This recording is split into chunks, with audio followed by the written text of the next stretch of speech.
আমার রাসূল বলেছেন আল জান্নাতু তাহতাহি আকদামাল উম্মাহাত, মায়ের পায়ের নিচে হচ্ছে সন্তানের জন্য বেহেশত। বলেন না সুবহানাল্লাহ। আপনার আমার জন্য এমন নিয়ামত, বাবা হচ্ছে আপনার আমার জন্য এমন নিয়ামত।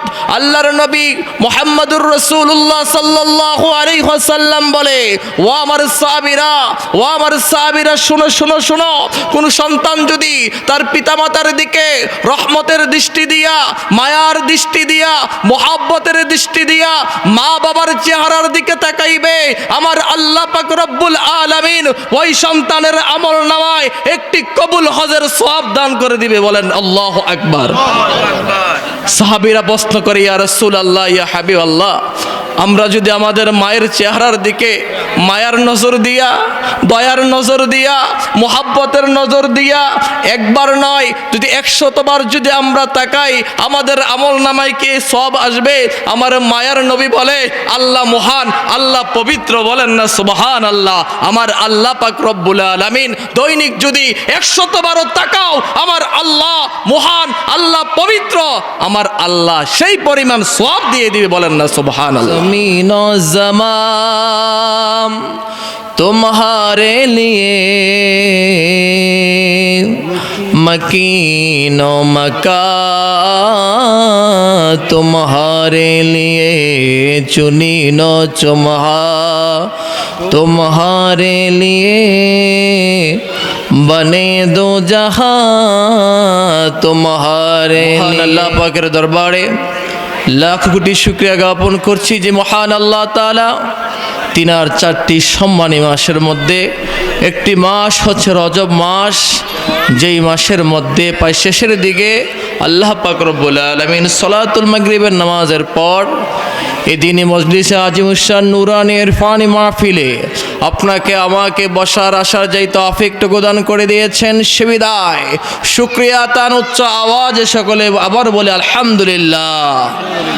লাখ কোটি তার চাইতে আরো অনেক অনেক দুরূদ সালাম প্রেরণ করছি আল্লাহর সৃষ্টির প্রধান আকর্ষণ, বিশ্ব সবার সভাপতি, সমস্ত নবী ও রাসূলের মাথার মুকুট, শামসুদ্দুহা, বদরুদ্দুজা, নূরুল হুদা, নূরুন আলা নূর, সকলে ওই নবীর মোহাব্বতে দুরূদ শরীফ পড়ে বলি সাল্লাল্লাহু আলাইহি ওয়াসাল্লাম। পেয়ারা হাজিরিন, আমি আজকের এই মাহফিলের যারা অতিথিবৃন্দ, তাদের প্রতি শ্রদ্ধা সম্মান এবং তাদের হায়াতের প্রতি বারাকা রেখে আমি আমার আলোচনায় প্রবেশ করতে যাচ্ছি, যেহেতু সময় সংক্ষিপ্ত।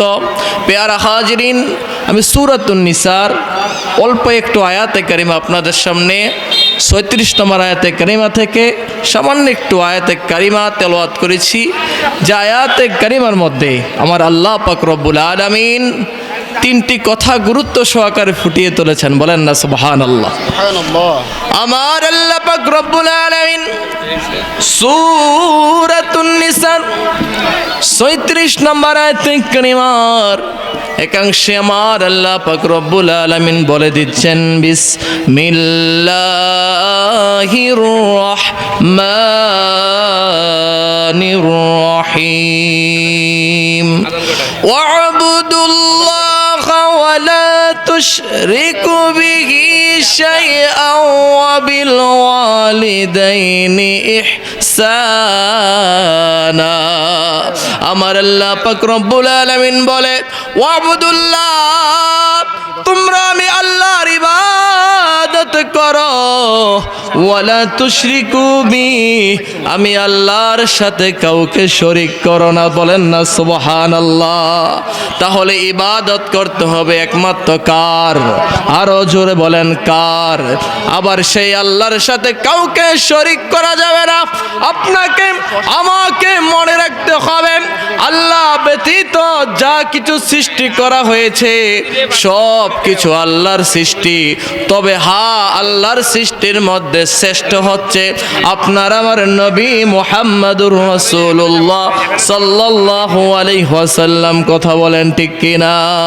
তারপর আমার আল্লাহ পাক রব্বুল আলামিন বলে দিচ্ছেন, ওয়াবিল ওয়ালিদাইনি ইহসানা, এবং তোমরা তোমাদের পিতা মাতার সাথে সদাচরণ করো, উত্তম নম্র ব্যবহার করো। বলেন না সুবহানাল্লাহ। তাহলে শেষ অংশে কি বললেন? তোমরা তোমার পিতা মাতার সাথে সদাচরণ করো, তাদের সাথে নম্রতার সাথে তাদের সাথে কথা বলো। বলেন না সুবহানাল্লাহ। বন্ধুরা আমার, বাবাজিরা আমার, আবু হুরায়রা রাদিয়াল্লাহু তাআলা হতে বর্ণিত, তিনি বলেন قال رجل يا رسول الله صلى الله عليه وسلم من أحق بحسن صحابتي। এবার আবু হুরায়রা রাদিয়াল্লাহু তাআলা বলেন, এক ব্যক্তি রাসূলুল্লাহ সাল্লাল্লাহু আলাইহি ওয়াসাল্লামের নিকট এসে বলে, ইয়া রাসূলুল্লাহ, ইয়া হাবিবাল্লাহ, মান আহাক্কু বিহুসনি সাহাবাতি, নবী নবী নবী, আমি জানতে চাই আমার নিকট সবচাইতে সদাচার পাওয়ার ওই ব্যক্তিটাকে। বলেন না সুবহানাল্লাহ। আমার নবী তিনার পবিত্র জবান মুবারক দ্বারা বলে দিলেন, ও সাহাবী, শোনো শোনো শোনো, তোমার কাছ থেকে উত্তম আচরণ পাওয়ার অধিকারী হচ্ছে কলা উম্মুকা, তোমার মা। কার কথা বললেন? কলা উম্মুকা, তোমার মা। সাহাবী আবার জিজ্ঞাসা করে, ইয়া রাসূলুল্লাহ, ইয়া হাবিবাল্লাহ, সুম্মা কলা মান, তারপর কে গো নবী? এবার আমার নবী বলে, কলা উম্মুকা, তোমার মা। সাহাবী আবার কয়, কলা সুম্মা মান, তারপর কে নবী? এবার আমার নবী উত্তর দেয়, কলা উম্মুকা, তোমার মা। চতুর্থবার যেমন জিজ্ঞাসা করলেন, কলা সুম্মা মান, তারপর কে? আমার নবী জবান মুবারক দ্বারা বলে দিলেন, কলা আবুকা, তোমার পিতা। তাহলে 3 নম্বর কি বললেন? প্রথম 3 বার বললেন কলা উম্মুকা, কলা উম্মুকা, কলা উম্মুকা। চতুর্থবার যখন বললেন কলা সুম্মা মান, নবী তারপর কে? তারপর কে? আমার নবী বলে কলা আবুকা। তিনটি বার মায়ের সাথে, মায়ের উত্তম ব্যবহার পাওয়ার কথাটা, মায়ের সম্মানটা আমার রাসূল বাড়াইলেন, চতুর্থবার পিতার কথা বললেন। বলেন না সুবহানাল্লাহ। এই হাদিসের ব্যাখ্যার মধ্যে পাওয়া যায়, মা জাতি পিতা থেকে এক্সট্রা 3টা যে কষ্টটা কোনো পুরুষ জাতি সহ্য করতে হয় না, মা জাতি এই 3টা স্পেশাল কষ্ট সহ্য করে। আল্লাহু আকবার কইতেন না? কি করে? এই স্পেশাল 3টা কষ্ট তারা সহ্য করে। 1 নম্বর কষ্ট হচ্ছে, মা জাতি সন্তানটাকে 10 মাস 10 দিন গর্ভে ধারণ করে। কথা বলেন ঠিক কিনা?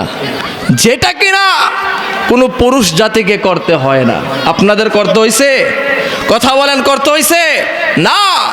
2 নম্বরে পাওয়া যায়, 2 নম্বরে যেই রেফারেন্সটা পাওয়া যায়, আপনি আমি যখন দুনিয়ার জমিনের মধ্যে আগমন করেছি, মায়ের প্রসব ব্যথা উঠছে কি উঠছে না? কথা বলেন, উঠছে কি উঠছে না? ওই প্রসব ব্যথার এমন একটা যন্ত্রণা, এমন একটা কষ্ট, যখন এই সময়টা কোনো মা জাতির চলে আসে, মনে চায় নিজের জীবনটা দিয়ে দিতে। কথা বলেন ঠিক কিনা?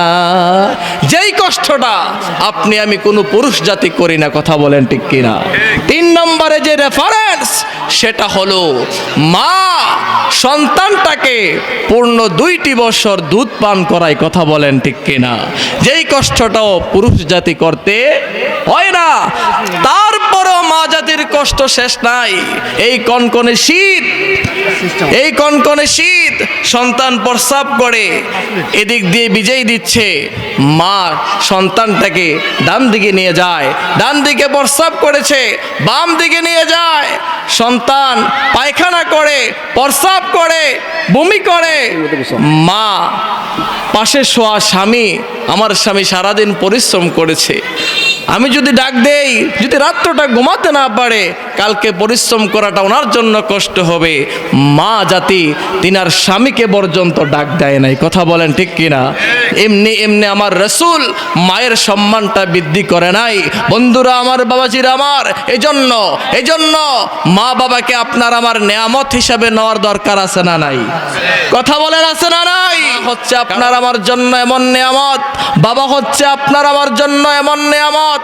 আল্লাহর নবী মুহাম্মদুর রাসূলুল্লাহ সাল্লাল্লাহু আলাইহি ওয়াসাল্লাম বলে, ও আমার সাহাবীরা, শুনো, কোন সন্তান যদি তার পিতামাতার দিকে রহমতের দৃষ্টি দিয়া, মায়ার দৃষ্টি দিয়া, মুহাব্বতের দৃষ্টি দিয়া মা বাবার চেহারার দিকে তাকাইবে, আমার আল্লাহ পাক রব্বুল আলামিন ওই সন্তানের আমল নামায় একটি কবুল হজের সওয়াব দান করে দিবে। বলেন আল্লাহু আকবার।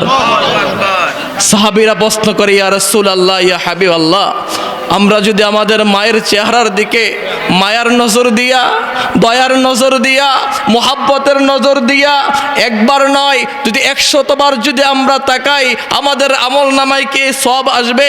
আমার মায়ার নবী বলে, আল্লাহ মহান, আল্লাহ পবিত্র, বলেন না সুবহানাল্লাহ। আমার আল্লাহ পাক রব্বুল আলামিন দৈনিক যদি 100 বারও তাকাও, আমার আল্লাহ মহান, আল্লাহ পবিত্র, আমার আল্লাহ সেই পরিমাণ সওয়াব দিয়ে দিবে, বলেন না সুবহানাল্লাহ। তাইলে আমরা সেই নিয়ামত পাইয়া খুশি হইয়া তাদের প্রতি আমরা ভালো ব্যবহার করার দরকার আছে না নাই? কথা বলেন আছে না নাই? মা বাবাকে নেয়ামত হিসেবে গ্রহণ করবেন। যুবক ভাইয়েরা যারাই শুনেছেন, আমি আপনাদেরকে অনুরোধ করব, সেই নেয়ামত থেকে বঞ্চিত হবেন না। সেই নেয়ামতটাকে আমি হাসি মুখে গ্রহণ করে আমি জান্নাতটাকে হাসিল করতে পারবো। রাসূল বলেছেন, আল জান্নাতু তাহতাহি আকদামাল উম্মাহাত, মায়ের পায়ের নিচে হচ্ছে সন্তানের জন্য বেহেশত, বলেন না সুবহানাল্লাহ। আমি আমার আলোচনা শেষ করে দিচ্ছি, বিশেষ করে আমার জন্য দোয়া করবেন। হয়তো আমি আলোচনা করেছি যে বিষয়ে, সেই মা বাবার মতো নেয়ামত আমার নাই। আল্লাহ তাআলা যেন আমার মা বাবাকে জান্নাতের উচ্চ মাকাম দান করে, সকলে বলে আমিন। আরো জোরে বলে আমিন। এবং যারা বাবা নাই, মা নাই, তাদেরকেও যেন আল্লাহ তাআলা সেই বাবা মাকে জান্নাতের উচ্চ মাকাম দান করে, এবং আমরা আমাদের বাবা মার খেদমত করে যেন আল্লাহ এবং আল্লাহর রাসূলকে খুশি করে জান্নাতটাকে হাসিল করতে পারি। আল্লাহ আমাদেরকে সেই তৌফিক দান করে, সকলে বলে আমিন। ওয়া আখিরি দাওয়ানা আনিল হামদুলিল্লাহি রাব্বিল আলামিন। আসসালামু আলাইকুম ওয়া রাহমাতুল্লাহি ওয়া বারাকাতুহু।